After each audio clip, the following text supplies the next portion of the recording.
you're in trouble. Yeah, we're gonna start over. We didn't have any sound for a few minutes, but I was just telling the viewers today's October. I was just talking to Doug about being here on Signal Mountain and getting here. It's raining. I had a hard time finding the place, but we managed to get. We're here. Yeah, we're here. We're here. A lot of rain, but we're here. So today is Monday, October 6th. I'm repeating that again because I think it's Wednesday. Today is Wednesday, October 6th. Yeah, Mr. Doug. But what are we talking about today, Doug? Well, one of the things that I'd like to talk about is this coming Sunday. We're going to be live at Tennessee River Park at Pavilion Number 1. Yes. You're going to be joining us. Yeah, I'm going to be doing the service. Right, yeah. And we've checked the weather, and the weather is supposed to be absolutely gorgeous. It's supposed to be perfect. You know, high 70s, sunny, something like that. So if you're watching this podcast and you're thinking about what's coming up on Sunday, it's going to be a great day. So make sure you come. And one of the no sound. We're gonna start over. We have sound now on? Go ahead. Doug, why you stop? I'm having things from No, you were talking about the Sunday service. Tell me about the Sunday service. Okay, so the Sunday service, I'm going to be doing the service. Faye Ann's going to be there doing the platform, which would be nice to see her again. And one of the things that I thought would be appropriate to talk about is prosperity. And defining prosperity and talking about some of the things that make up for a joyful, prosperous life in a lot of different areas. We're not just talking about money. We're not talking just about money. We're talking about a lot of different things. And one of the things that I like to do is I like to reference some of the books that are out there, so that, you know, oftentimes in 20 minutes or in 30 minutes, you can hit the high points. Right. And you can tell a couple of personal stories to give people the idea, and it's fulfilling and it's inspirational. But usually, if you're using material from other sources, and of course you reference that, it's sometimes a lot deeper, you know, and there's a lot more to it. And so I use books, and one of the things that I wanted to share with our viewers today, this coming Sunday, the talk is going to be titled Prosperity 101. Prosperity 101. And it's based on this book by Edwin Gaines, The 4 Spiritual Laws of Prosperity, a simple guide to unlimited abundance. And Edwin Gaines is a licensed and ordained Unity minister, and she has spoken at Unity of Chattanooga back in the early 2000s several times. She's an absolute hoot. I mean, she's powerful, she's funny, and she's got a brand of humor that you'll remember for a long time. So anyways, this coming Sunday, we're going to be talking about Prosperity 101, and it's going to be based on Edwin Gaines's book. But before we get there, before we get to these are the 4 things you need to do to have a prosperous life, it's not so much about the doing as it is understanding why those things work. Okay?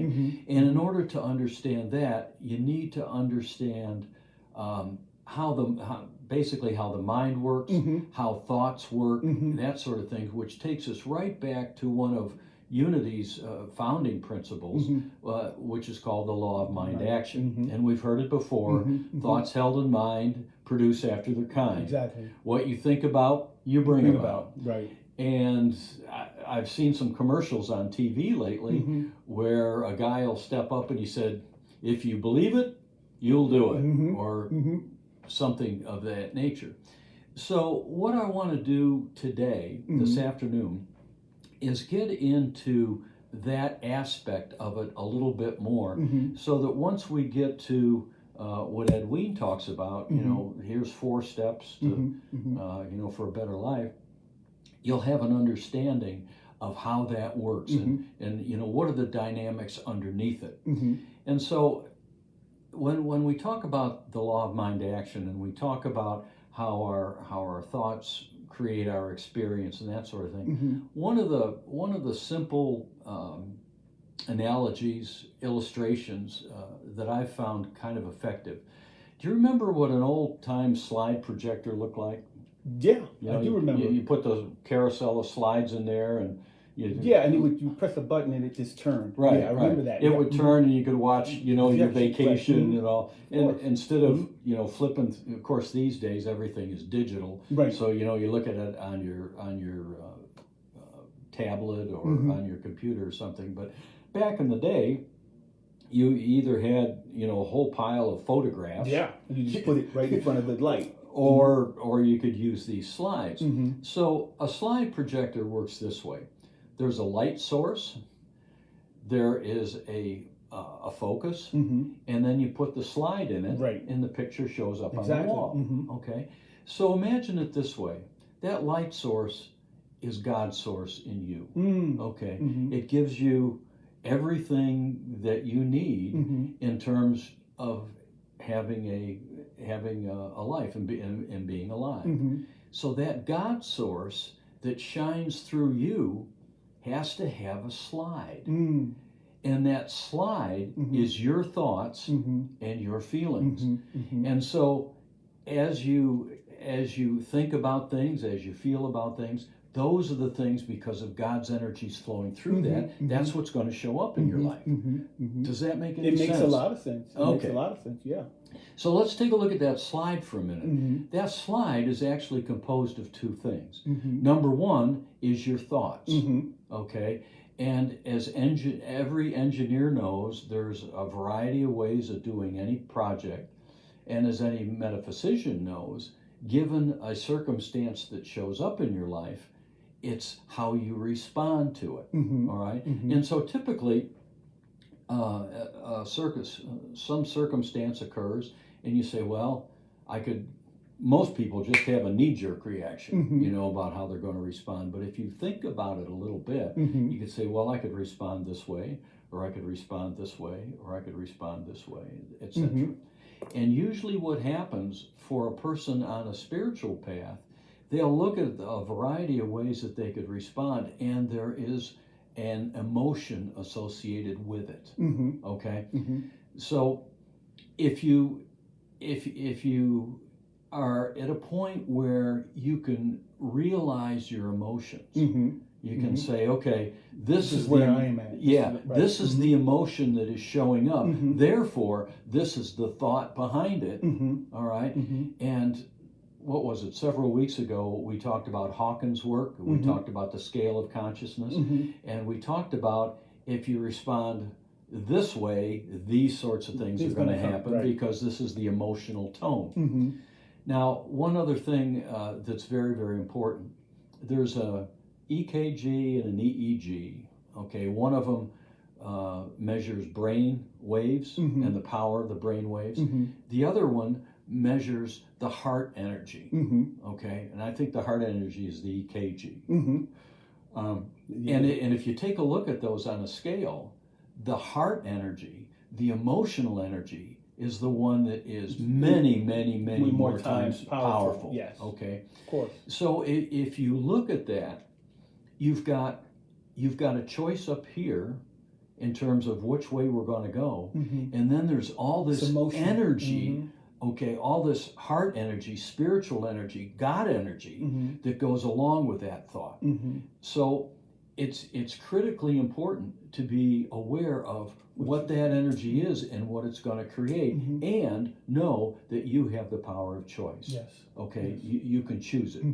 And once you become aware of your ability to do that, then that starts you on the spiritual journey. Okay, I'd like to give you our viewers some additional information. One of the various first books that I ever read on the spiritual journey was by James Allen. And his first book was called As a Man Thinketh. Now, this is a book that has all four Put of that his, up a little bit more, has all four of his books in it, but As a Man Thinketh by James Allen. Now, James Allen was an Englishman. He lived from the mid-1860s to the early 1900s. not a very long life, but nevertheless very, very powerful. And as we think about the law of mind action, and as we think about our emotions and the thoughts behind them, and how to choose those thoughts and choose the energy that goes. Here's something that he said that I just thought was profound. Now the energy, the energy will make it produce. Can the energy make it produce faster? Can you get faster results if you have a greater emotion? It can, and I'm sure that the power behind what Jesus thought and said was many, many more times powerful than anything that either one of us can generate. Of course, yeah. Or most of us. But there are people out there that can have a thought and manifest almost instantly. Immediately, yeah. There's maybe 5 or 6 on the planet that can do that. Matter of fact, there was one guy in India who could literally materialize things. Wow. Now he wouldn't do miracles for the sake of it. Right. I mean, he didn't want a Rolls Royce or anything. Right.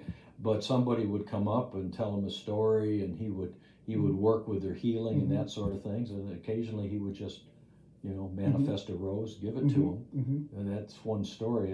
There was a lady over there who got a rose from this guy. I wish I could remember his name. And she brought it home and she put it in a vase, and it lived as long as she did.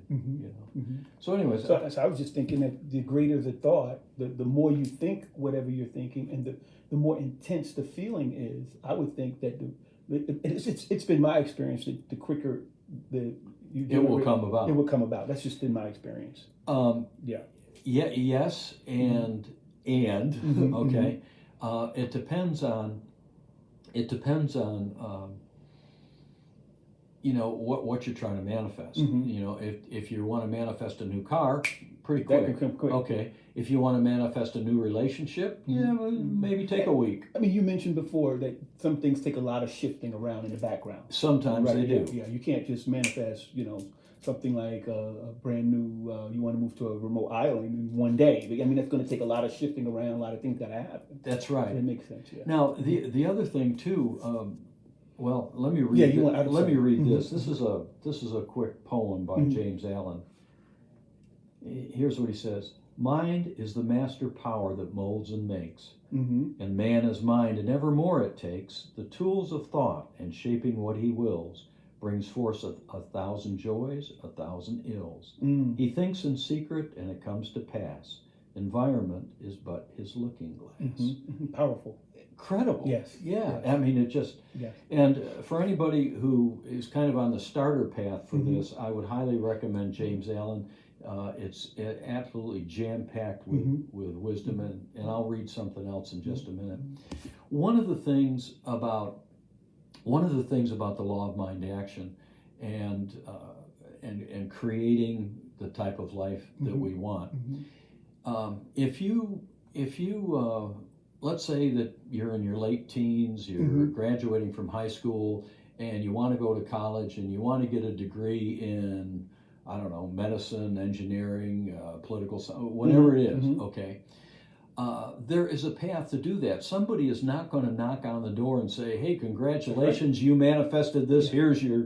That's not going to happen. Right. What is going to happen is you're going to find ways of looking at the colleges, looking at the programs that they offer, applying to those colleges, and then you're gonna get an outcome. Yeah. And then when you go to that college, you're going to have to do the work. Nobody's going to say, "Hey, you just passed this test, you just passed that test." Right. You got to do the work, and therein lies something that's very important, because let's say that you want more money, okay, or you want greater financial, which is what everybody wants, okay. It comes with a responsibility. God, be careful what you ask for.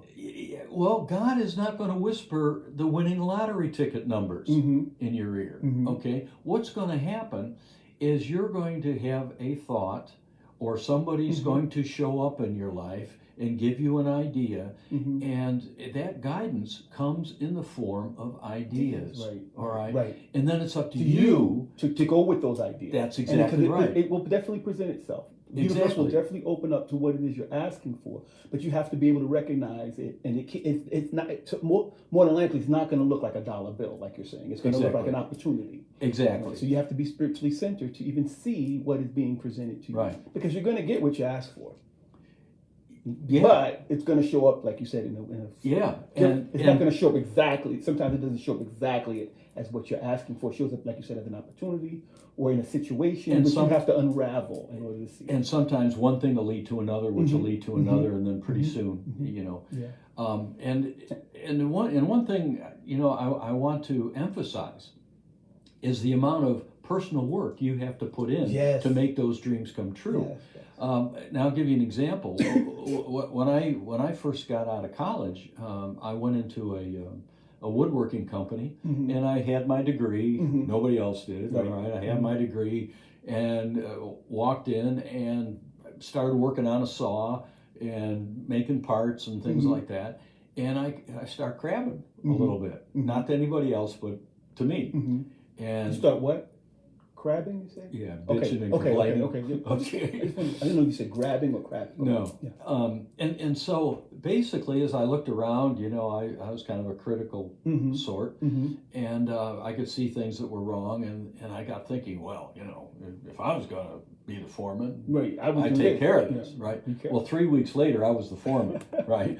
And what I found out was it was tougher than I thought it was going to be. And so this same mindset came in. I said, well, you know, if I was a production manager, you know, I could do this. Well, 3 months later, I was the production manager. Okay. Now, remind you had that thought with the emotions behind it. If A lot of emotion. Yeah, if I was, you know, I would change that emotion produced in addition to the thought. That's I'm right. just backing it up, what you're saying. And one of the other things that would happen is because there was this angst inside, and given the amount of energy that I had, I wasn't exactly the most diplomatic in those days. All right, like but I wasn't a jerk either.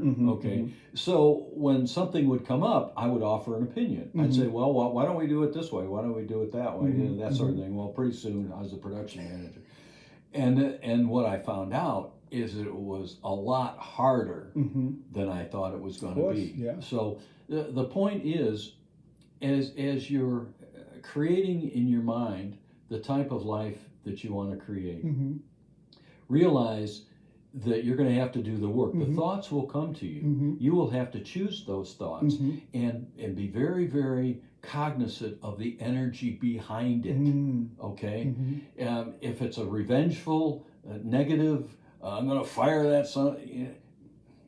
That's not going to work, because whatever you wish for somebody else, that energy will come through you, and it will have the same effect.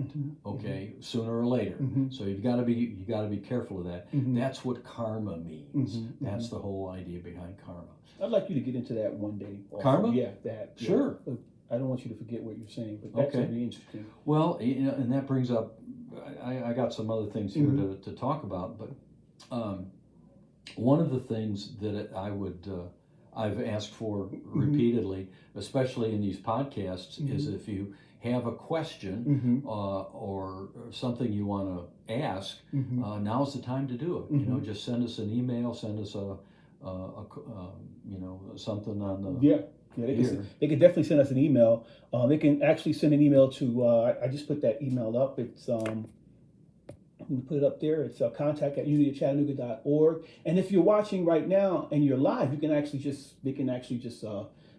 text up, write a comment in the comment section on Facebook Live, and we'll be able to answer any questions you have. Yeah. And right along with that, if you've got a topic that you want me to talk about in a Sunday service, I'll be happy to do that. Yeah. So that is so nice of you, Doug. Well, here's the job of a minister in many cases is to work with the people that you know are there. Right. Okay. You want to feed them.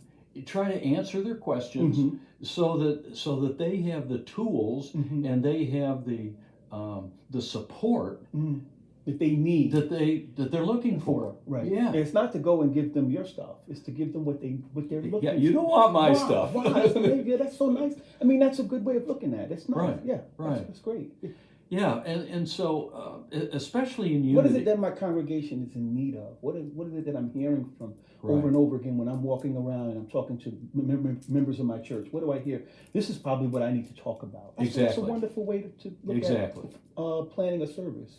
Yeah, and especially around election time, I've had congregants come up and say and look at me directly in the eye and say, "Don't tell me how to vote." Right. Yeah. Okay. Well, what's the old saying? A minister's job is to comfort the afflicted and afflict the comfortable. Afflict the comfortable. Yeah.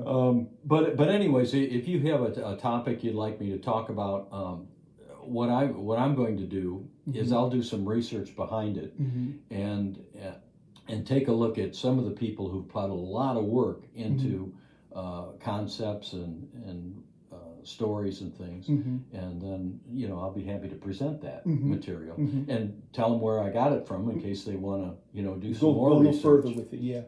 The board and I have been talking, and during these colder months, it may be a good idea for us to start maybe offering some type of classes or something for people who are interested in going a little deeper into the unity message. And well, there's two things. Number one, I have done a lot of classes. Okay, and this because this stuff that you're talking about, this is one of them. Yeah, that's what I mean. This stuff right here that you're talking about. Oh yeah, it can be condensed into some type of class for people. About 6 weeks. Typically, and we cover we covered all kinds of things. I mean, all kinds of prayer, and we went into the here's the prayer 101 and then after that here's prayer 202. All right, and then for those of you who are still with us and want more, here's the deep stuff. Wow. If there's anybody left after 202, no. Okay. Well, if they get through 202, they've already ascended. They've already ascended. At that point. Yeah. Let me read you one more thing from James Allen, which I just think is phenomenal. Let's see. Here's what he says. And keep in mind the law of mind action, all right, and what we've just talked about, all right. He who has conquered doubt and fear has conquered failure. His every thought is allied with power, and all difficulties are bravely met and wisely overcome. His purposes are seasonally planted, and they bloom and bring forth fruit, which does not fall prematurely to the ground. Wow. Thought allied fearlessly to purpose becomes creative force.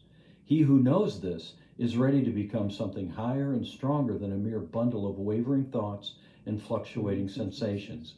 He who does this has become the conscious and intelligent wielder of his mental powers. Now, bear in mind, this was written in the 1800s. Wow. Okay, here's what else he says. To put away aimlessness and weaknesses and to begin to think with purpose is to enter the ranks of those strong ones who only recognize failure as one of the pathways to attainment, who make all conditions serve them, who think strongly, attempt fearlessly, and accomplish masterfully. Yeah. Incredible. This is about learning from your experiences, moving forward, and being responsible. Yeah. Personal responsibility. That's what this is about. One other source of information along these lines, and one of the best, is by Emily Cady. It's called Lessons in Truth by Emily Cady, and this was one of the classes that we taught over and over and over again. And this particular book is excellent for those of us who have come out of a traditional religion. So let's say that you were, and Ed Wein talks about this quite a bit. Let's say that you were raised in a more fundamental church, and the thoughts that you were told in the Bible verses that you understood at the time, making that shift over to a more new thought approach. Well, it's to be honest with you, it's the difference between the Old Testament and the New Testament. Okay, that's the difference. That's the difference. Yeah. Okay, Emily Cady is very well versed in the Bible, and she will use Bible verses, but she will also use, New Thought, laws of mind action, that sort of thing, to make her point. And I'd just like to read. So she kind of helps you shift over. Yes, yes. Metaphysical way of thinking about it. Absolutely.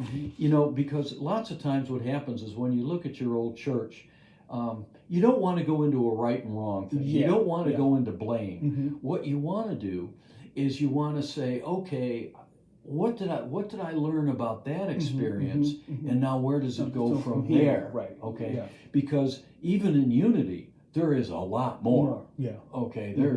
Unity is excellent at introducing people to a clearer understanding. This is my opinion. A clearer understanding of the metaphysics behind what Jesus taught. And so if you read the Sermon on the Mount, for example, and you go through that, on the surface it sounds great. There's a lot more to it. A lot more to it. So I'd like to read something that Emily Cady is, and we have a cell phone going on. Well, that's cool, because it kind of goes with your reading. Yeah. Here's what she says.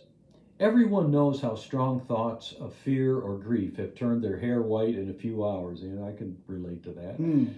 How great fear makes the heart beat so rapidly as to seem about to jump out of the body. This result not being at all dependent on whether there's any real cause of fear or whether it's just a purely imaginary cause. Just so, negative thoughts may render the blood acid, causing rheumatism. By the way, H. Emily Cady was a doctor in her day, in the late 1800s. Okay. Bearing mental burdens makes more stooped shoulders than does bearing heavy material loads. Believing that God regards us as miserable sinners, that he is constantly watching us and our failures with disapproval, brings utter discouragement and a sort of half-paralyzed condition of mind and body, which means failure in all of our underdoings. And we talked about that with Hawkins' work, okay? Is it difficult for you to understand why, if God lives in us all the time, he does not keep our thoughts right, instead of permitting us through ignorance to drift into wrong thoughts and so bring troubles on ourselves? Well, we're not automatons. Your child will never learn to walk alone if you always do his walking, because you recognize that the only way for him to be strong, self-reliant in all things, in other words, to become a man or a woman, is to throw him or herself and let him, through their experience, come to a knowledge of things for themselves. You are not willing to make a mere puppet of him by taking the steps for him, even though you know that he will fall down many times and give himself several bumps in his ongoing towards a perfect physical, in this case, manhood. Again, this was written in the late 1800s. We are in the process of growth into the highest spiritual manhood and womanhood. We get many falls and bumps on the way, but only through these, not necessarily by them, can our growth proceed. Father and mother, no matter how strong or deep their love, cannot grow for their children, nor can God, who is omnipotence, at the center of our being, grow spiritually for us without making of us automatons instead of individuals. If you keep your thoughts turned toward the external of yourself or of others, you will only see the things that are not real, but temporal, and that will pass away. All the faults, failures, or lacks in people or circumstances will seem very real to you, and you will be unhappy and sick. If you turn your thoughts away from the external toward the spiritual and let them dwell on the good in yourself and in others, all the apparent evil will first drop out of your thoughts and then out of your life. That's huge. That's huge. Paul understood this when he wrote to the Philippians, "Finally, beloved, whatever is true, whatever is honorable, whatever is just, whatever is pure, whatever is pleasing, whatever is commendable, if there is any excellence and if there is anything worthy of praise, think about these things." And the final sentence after that in the Bible is, "And the peace of God will be with you." And so I guess we're kind of out of time, and I've been yakking quite a bit, but this coming Sunday, in-person service, we're going to be talking about the 4 spiritual laws of prosperity by Edwin Gaines, and behind that is an understanding of how the laws of thought work, and hopefully we've shed a little bit of light on that today, and I've given our listeners a couple of sources that you can look more deeply into, for yourself. So I just want to remind everybody to come out next. This is actually this Sunday. Yeah. This Sunday at Pavilion Number 1, Tennessee River Park, Reverend Doug, and we're going to have Landis Batts back with us, the musician. You guys do really well together. Well, let's put it this way. Landis and I have worked together for a long time, okay? And we've had a number of excellent musicians, come.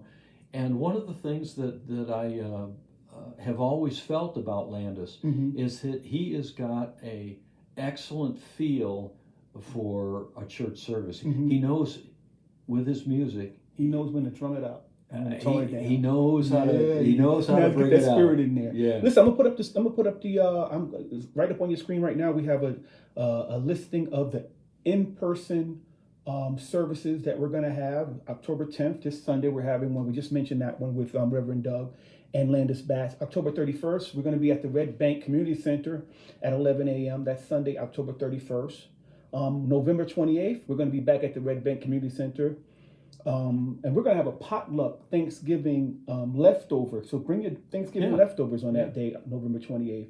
December 5th, December 19th, we're going to be at the Red Bank Community Center. And we're going to have a candlelight service on that day. So I'm excited about that. And then we're going to be back in person again on January 9th at the Red Bank Community Center. So make a note of those. Save the date. We'd love to see you guys out there on those days. And also, this coming Sunday, we're going to have a box out for the homeless. So if you have any non-perishable items that you'd like to donate to the homeless, or if you have any health and comfort items for the homeless, feel free to bring it out and put it in the box. And we're going to go out on October 23rd. Okay. You, myself, and some other people from the board are going to go out. And if you're interested in volunteering to come out with us on October 23rd, my email address is here. Email me. You can join us here, downtown Chattanooga, October 23rd, when we go out to give out those items that you've donated to the homeless. Listen, guys, if you're interested in donating to our ministry, if this ministry has been a blessing to you in any kind of way, feel free to send us a donation. $2, $3, whatever you have, we would appreciate it. You know? Yeah. Well, and you know what Reverend Ike used to say. What does he say? I love Reverend. Listen, Reverend Ike was the New Thought when nobody was New Thought. That's right. Okay. Right, and he served a community that was very poor at one time, but they became very prosperous. That's right. Yeah, they really started. Well, what Reverend Ike, money, but hey, whatever. Yeah, what he always said is, don't give till it hurts, give till it feels good. So if you're interested if this ministry has been a blessing to you, if our podcast has been a blessing to you, if our post that we put up on Facebook has been a blessing to you, and you want to kind of give, listen, we have a way for you to do that. You can go to we got ways for you to give. You can mail a donation to Unity of Chattanooga, P.O. Box 4949, Chattanooga, Tennessee. You can also send us a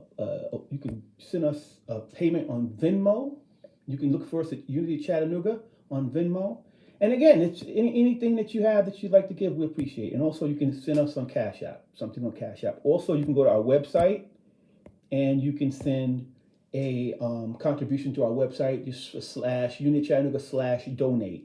Doug, I love you, bro. Hey, we get together, we have a great time. It is. You've been teaching a lot. Come learn with us. That's what I do. Come learn with us. Come learn. The stuff that I've learned since hanging out with you in the podcast and during this church service, I've learned so much, and things have just changed in my life drastically. And I'm so excited about this stuff. I want to just give it away. You know what I mean? So come on out, learn with us. Well, and there it is. What you give, you receive. Yeah.